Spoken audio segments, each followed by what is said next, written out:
Jesus Gonçalves, Histórias do Caminho.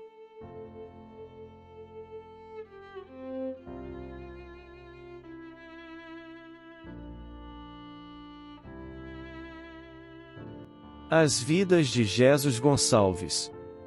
A necessária reencarnação, até o momento em que a consciência quita com Deus todos os seus pesares, a vergonha de atos infelizes já não nos cobre mais de pesares, somente a necessidade de redenção, fazer renascer a emoção em todo o coração que outrora fizemos sofrer, para enfim fazer sorrir diante das benções que somente o amor ao próximo pode conceder.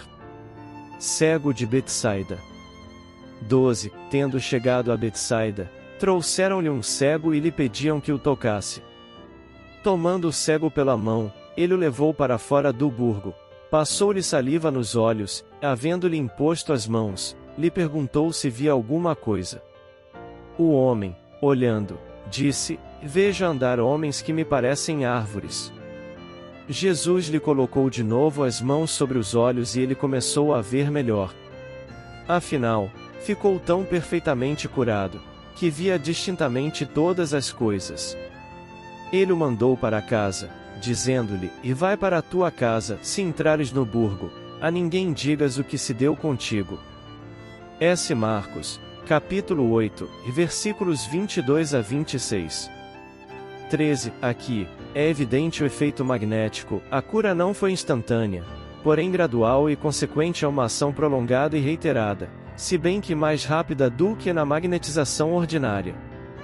A primeira sensação que o homem teve foi exatamente a que experimentam os cegos ao recobrarem a vista.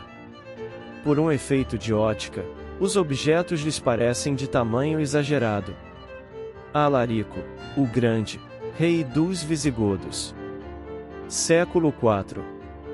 Alarico, o Grande, general e chefe maior dos Visigodos, esmagou Roma no início do século V, treinado nas técnicas da guerra dentro do Império Romano, devastou a Trácia, a Grécia e a Itália, marcando o fim de uma era.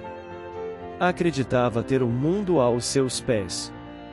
Em encontro com Santo Agostinho, então bispo de Hipona, no ano 410 d.C., diz quando este vai pedir humildemente ao cruel general que não seja impiedoso na invasão a Roma, oferecendo em troca a sua própria vida em favor do povo romano: Eu sou o teu Deus, não me fale em nome de outro Deus.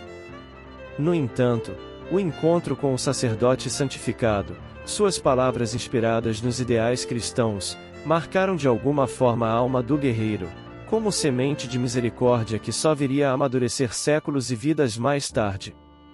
Naquele tempo, apesar de todo o ódio e sede de poder e de conquista do general, ocorreu que durante a sangrenta invasão a Roma os templos cristãos da cidade foram misteriosamente poupados e o povo da cidade, inclusive os pagãos, puderam buscar proteção naqueles templos.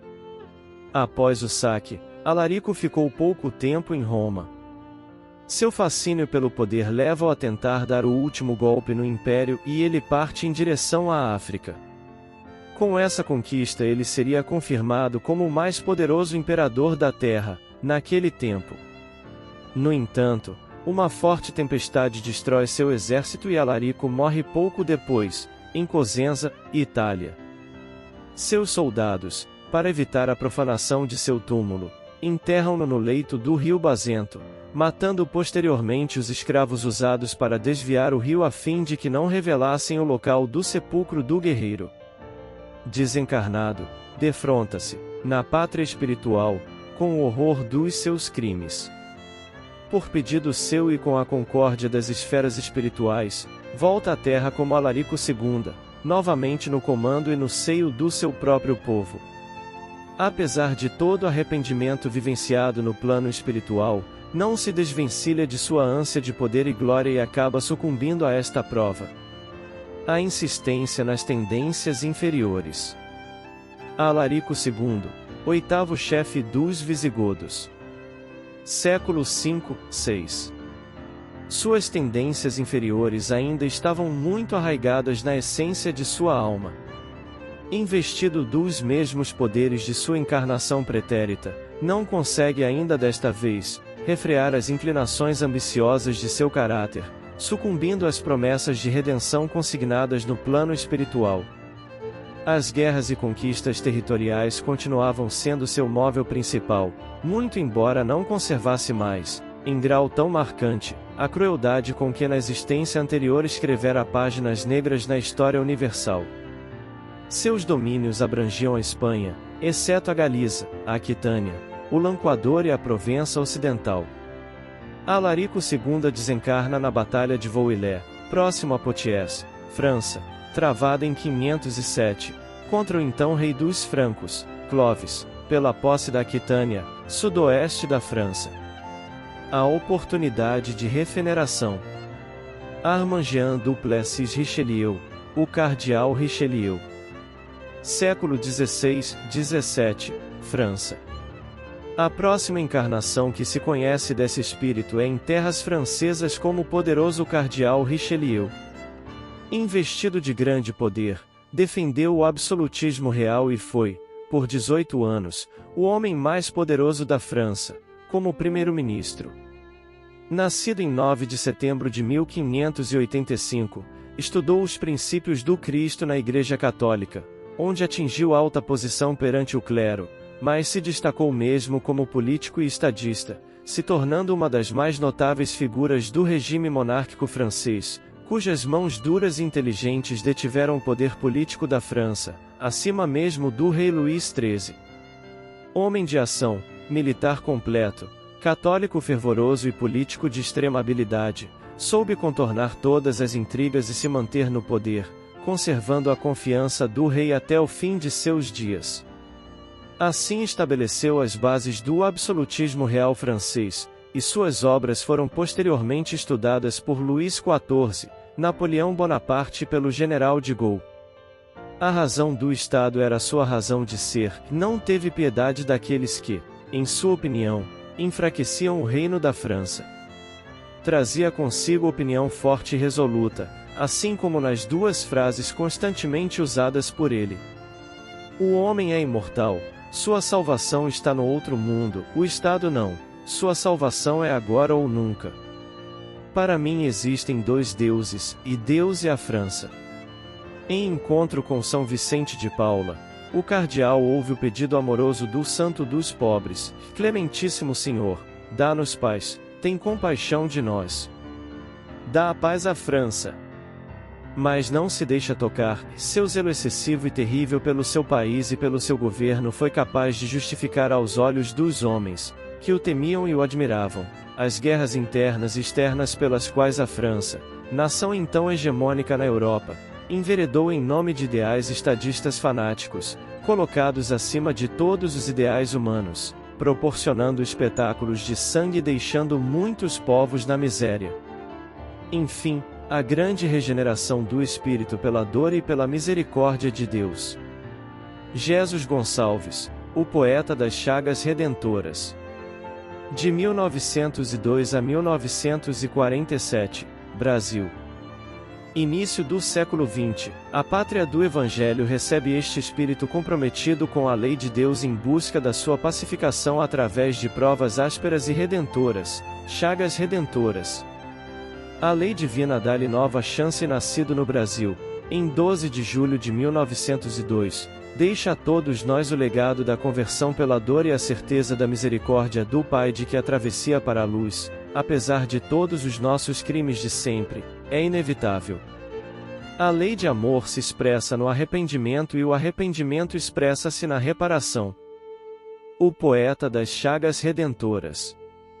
Jesus Gonçalves nasceu no dia 12 de julho do ano de 1902, em Borebi, interior de São Paulo. E logo, aos 3 anos de idade, sua mãe desencarna por conta de um tumor no intestino. A maior parte de sua infância, ele passa em Agudos, pequena cidade próxima a Borebi, tutelado pelo tio. Com 14 anos ele volta, com sua família, para sua cidade natal, onde começa a trabalhar temporariamente na fazenda Boa Vista, como cultor e beneficiador, ora de algodão, ora de café. Foi nessa época também que ele tem uma pequena iniciação na música e começa a tocar um velho abaixo de sopro. Assim ele forma uma pequena banda, com o nome de A Bandinha de Borebi. Seu espírito de liderança e sua personalidade marcante fazem-no ficar conhecido no vilarejo. Sempre se esforçava para que as quermesses e festas locais obtivessem um grande êxito. Aos 17 anos muda-se para Bauru, onde frequenta um colégio, Colégio São José, por algum tempo, não o suficiente para conseguir o diploma do ginásio. Trabalhando como tesoureiro da prefeitura, já com seus 20 anos, Jesus casa-se com Dona Teodomira de Oliveira, viúva com 2 filhas. 8 anos depois, em 1930, ela desencarna por causa de uma tuberculose, deixando-o sozinho, cuidando de 6 filhos. Nessa época ele, além de trabalhar na prefeitura, Jesus participa da A10 Band de Bauru, a como era conhecida a banda da prefeitura de Bauru, tocando o clarinete. Ainda nas artes, ele também atuava e dirigia peças de teatro, de autoria própria, nos teatros de Bauru e de cidades vizinhas. Paralelamente a essas atividades, Jesus Gonçalves, como apreciador de poesias e prosas, colabora com grande frequência com os jornais A Correio da Noroeste e A Correio de Bauru. As artes, ferramenta bálsamo para a redenção. Outrora o terror, a apreensão. Hoje a alegria, o riso, a confiança. Assim os benfeitores diziam. A teu mando, milhões de açoites erguiam-se, abrindo feridas, mutilando membros, promovendo aleijões, desconjuntando corpos. Aniquilaste a alegria de viver de dezenas de cidades, levando a apreensão e o terror à simples aproximação de suas tropas. Para o resgate de tais violações receberás as artes por ferramentas, que te permitirão recompensar o terror de outrora, pela alegria do divertimento sadio que proporcionarás aos povos das cidades em que habitarás. Porém não as receberás de forma facilitada, não, porque não haverão facilidades para ti. A espiritualidade estará assistindo teu reeducar e colocará em teu caminho as oportunidades, mas competirá a te aproveitá-las ou não. Algum tempo após o desencarne de Teodomira, surge uma companheira, e a Anita Vilela, sua vizinha, que lhe ajudava a cuidar do lar. Eles se envolveram e casaram-se, uma união sincera que duraria 12 anos, até o desencarne de Anita. Vem então a grande provação na sua vida e aos 27 anos é acometido pela hanseníase, popularmente a lepra. Ele não compreenderia naquele momento, mas era cobrado dele um tributo por reencarnações passadas. Jesus, ateu e inconformado, busca dominar a dor no seu coração e as rudes condições que recaem sobre um leproso, a rejeição e o abandono da sociedade. É obrigado a entregar as filhas do primeiro casamento à tutela de parentes e parar suas atividades profissionais que preenchiam sua alma inquieta e sequiosa de trabalho. Mas ele sofre muito, era muito difícil para ele enfrentar a nova e difícil situação. Naqueles tempos, os doentes eram obrigados a abandonar seus empregos e viverem isolados da sociedade, trancados em suas casas ou então em leprosários. Como bom cidadão, respeitador das normas e leis, Jesus se afasta da sociedade, como era determinado pelas normas médicas em vigor na época. Os filhos mais novos, que ainda continuavam com ele, não entendiam a súbita parada nas atividades. Aposentado prematuramente passa a viver em uma moradia cedida temporariamente pela Câmara Municipal. Apesar disso continua a escrever para o A Correio da Noroeste. João Martins Kolbe, um amigo que compreenderá o sofrimento de Jesus, cede-lhe um espaço de sua fazenda, e lá ele se dedica ao trabalho do lavradio, cultivando melancia e outras frutas, com a mesma fibra de sempre, buscando nesta atividade afogar a mágoa que a doença lhe impunha. Mas foi por pouco tempo, que em agosto de 1933, ele é recolhido pelo serviço sanitário e é internado no Asilo Colônia Aimorés, recém-inaugurado em Bauru. Por esperar por esse momento, Jesus não apresenta resistência para a internação, o que causa surpresa aos funcionários da saúde pública, que normalmente enfrentavam grande resistência dos doentes. E apesar da reação resignada e de conformismo, É nessa época que ele se questiona sobre Deus. Onde estava o Deus de que tanto se falava? E entra num momento de revolta íntima.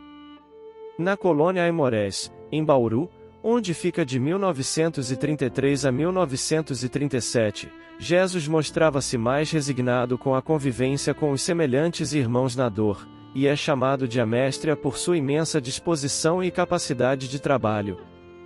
Num curto espaço de tempo, internado no asilo, Jesus consegue várias amizades sinceras. Apesar da revolta e das frustrações, ele nunca se deixou levar à ociosidade e ao desânimo. Participa da criação de um pequeno jornal interno do asilo, O Momento, escreve e participa de peças teatrais, ajuda na criação do Jazz Band de Aimoré e participa da equipe de futebol. A inquietude da alma, que outrora foi motor de ódio e guerras em vidas pregressas, hoje movia-o para trabalhos edificantes, construindo obras, levando-o à busca até a conversão. Na época, Jesus sofria muito com problemas no fígado e buscava a transferência para o Hospital Padre Bento em Guarulhos, que possuía a fama de oferecer melhores serviços médicos. Mas suas cartas paravam nas mãos do diretor do sanatório Aimorés, que não queria perder seu mais ativo e dinâmico interno.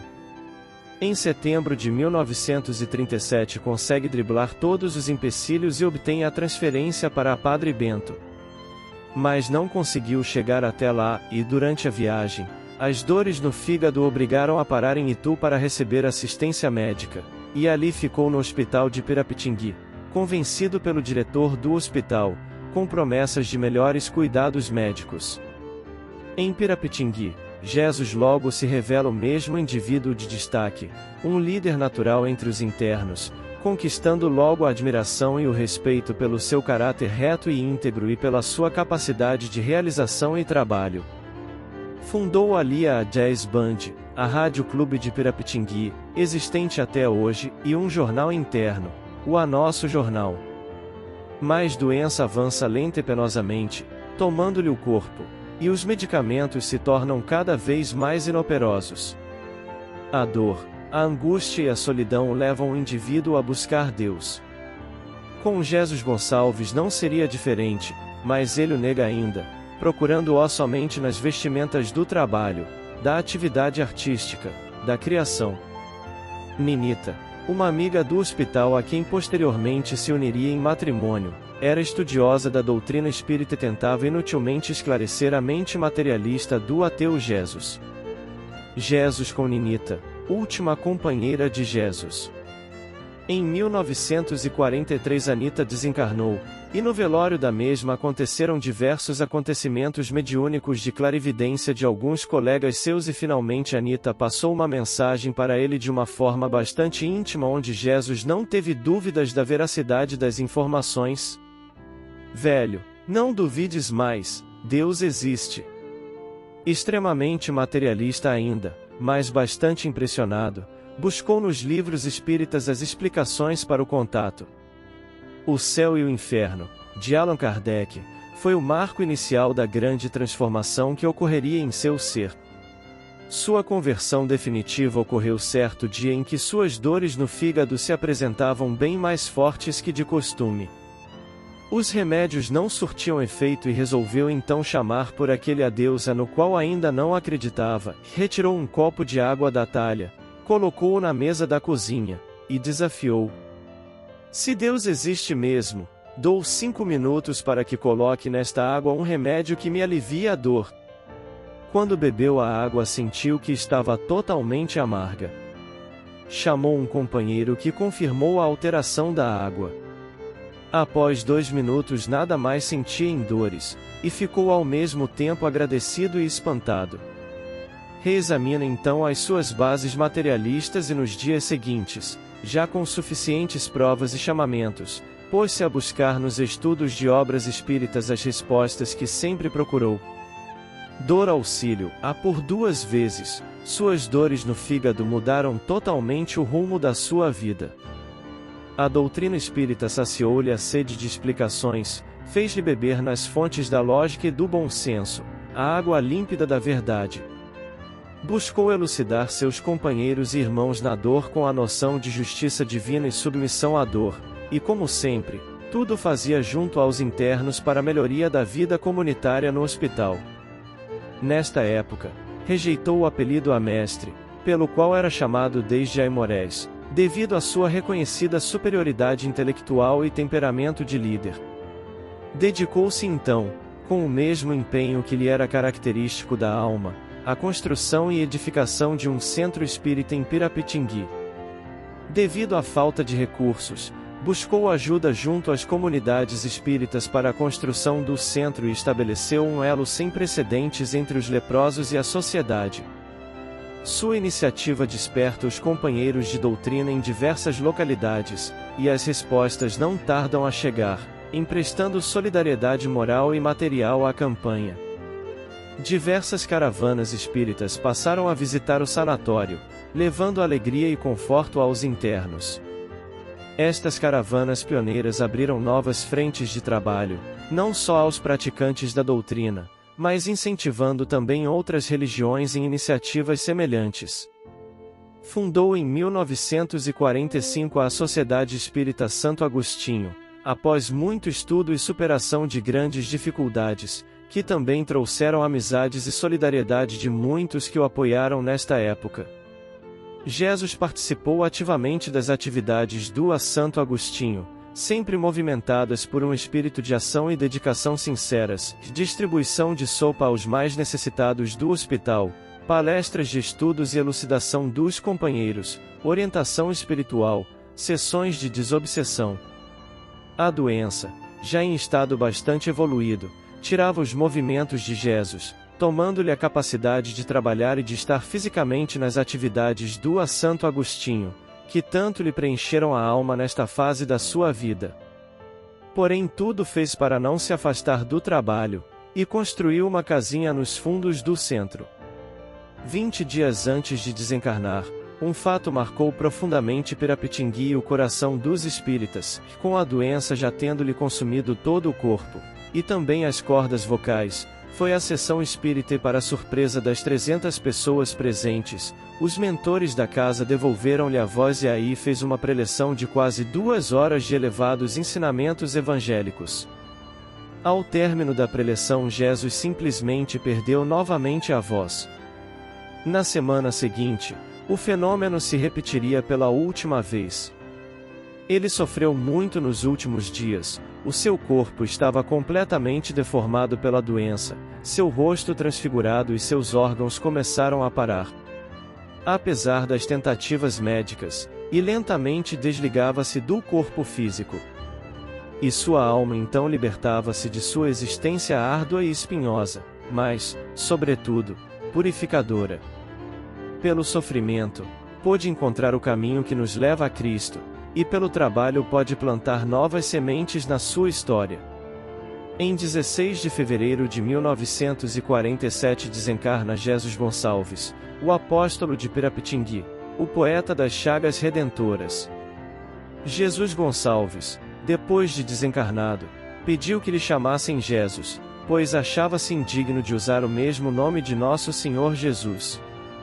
A comprovação da vida após a morte. Jesus envia a Chico Xavier os mais variados relatos da vida espiritual, inclusive da sua própria vida. Também enviou mensagens e poemas, cumprindo o que disse a Francisco Xavier, poucos dias depois de desencarnar. Março de 1947, sem saber que Jesus Gonçalves havia desencarnado, Francisco Cândido Xavier, reunido em Pedro Leopoldo, recebe a sua visita. Os dois nunca haviam se encontrado, mas trocavam intensa correspondência e nestas cartas, Jesus sempre falava a Chico que o visitaria. Nesta noite, Jesus diz a Chico: "Vim ver você. Quero escrever por você." Muito emocionado, Chico recebe um poema.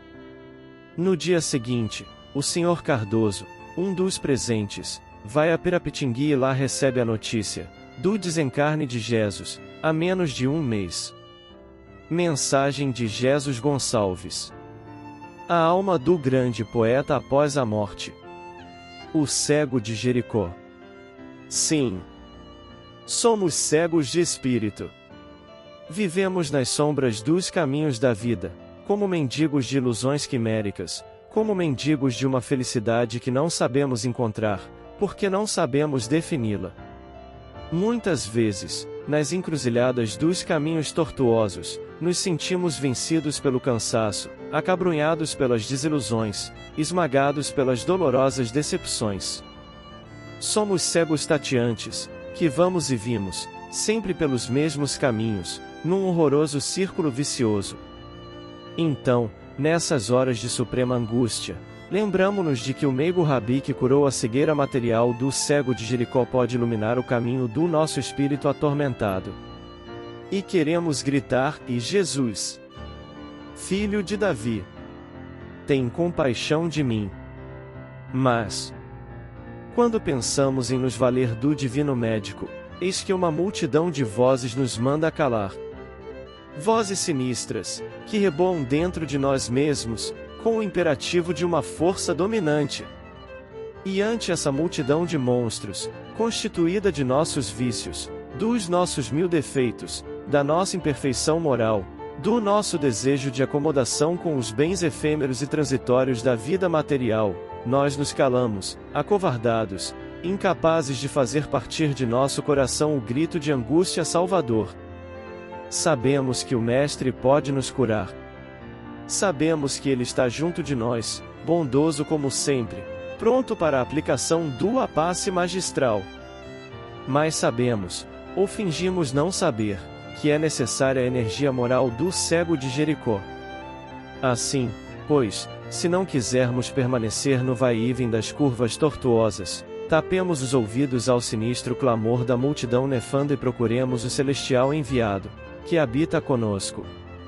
Procuremos aquele que é o caminho, a verdade e a vida, aquele que pode curar o corpo e o espírito e, tapando os ouvidos às seduções deste mundo, aos preconceitos e acomodações, aos interesses mesquinhos, gritemos cada um de nós, com a força de nossa angústia, do nosso desespero, do nosso desejo de luz. Jesus, meu Senhor, põe sobre mim tuas divinas mãos e aclara o meu caminho, como fizeste ao cego de Jericó. Agora outra lampejo de luz de poeta das chagas redentoras. Anjo de redenção, do céu desceste resplendente e puro, e no santo mistério em que te apagas, vestiste-me o burel de sane e chagas, e algemaste-me a lenho estranho e duro, nume solar pairando no monturo, terno, escondendo as flores com que afagas. Ouviste-me, em silêncio, o choro e as pragas, doce e invisível no caminho escuro, mas, da cruz de feridas que me deste, libertaste meu ser à luz celeste, onde, sublime e fúlgido, flamejas. E agora brado, enfim, de alma robusta. Deus te abençoe, ó dor piedosa e justa. Anjo da redenção, bendito sejas. Eis seu novo soneto, psicografado por Chico Xavier e publicado em 1962. Reencarnação. Há séculos, num carro de esplendores, minha vida era a angústia de outras vidas. Estraçalhava multidões vencidas, coroado de púrpura e de flores. Depois é a morte, os longos amargores. Depois ainda é a volta a novas lidas, o berço pobre, o manto de feridas, a solidão e os prantos redentores. Volve do rei antigo um réu que espanta, e o Senhor concedeu-me a lepra santa, para cobrir-me em chagas benfazejas. Mas, hoje, livre enfim de toda algema, posso saudar a dor justa e suprema. Emissária da luz, bendita sejas. Após o desencarne, foi-lhe revelada a situação de resgate compulsório que havia passado nesta encarnação como leproso pelos desvarios e crimes cometidos em suas encarnações como Alarico I e Alarico II, e a sua redenção espiritual. Em vida, ele que se correspondia com Chico Xavier, logo após seu desencarne começou a enviar comunicações belíssimas em poesia e prosa por intermédio do médium, sempre falando de suas vidas pretéritas, incentivando companheiros à solidariedade junto aos seus irmãos ancenianos, como a presente mensagem dedicada ao confrade Flores e seu grupo, que visitavam os sanatórios em que estavam recolhidos esses doentes. Irmão Flores, Deus o abençoe pelo serviço aos ancenianos. Eu também peregrinei nos vales das sombras, de corpo chagado e oprimido, a fim de curar as úlceras da alma endividada e endurecida. Sim, meu amigo, o cântico da gratidão é mais harmonioso nas vozes que muitas vezes se consumiram, no desespero e na angústia, como a flor é mais bela e milagrosa na haste castigada de espinhos. Sou daqueles leprosos do Evangelho que não voltaram ao divino médico para agradecer, mas que, em seguida a dolorosas jornadas nas trevas, regressa aos discípulos dele, renovado e humilde por beijar-lhes as mãos. Temos grande serviço a fazer, em favor do ressurgimento da esperança na alma daqueles que se refugiaram na solidão. Consciências em luta acerba sob golpes do escopo do sofrimento, as nuvens da aflição no pensamento atormentado transformam-se em portadoras da tempestade de lágrimas asfixiantes. Seja o espiritismo cristão uma lâmpada acesa dentro da imensa noite. Não basta o pão que mitigue a fome ou o bálsamo que nos suavize as feridas no corpo da tona.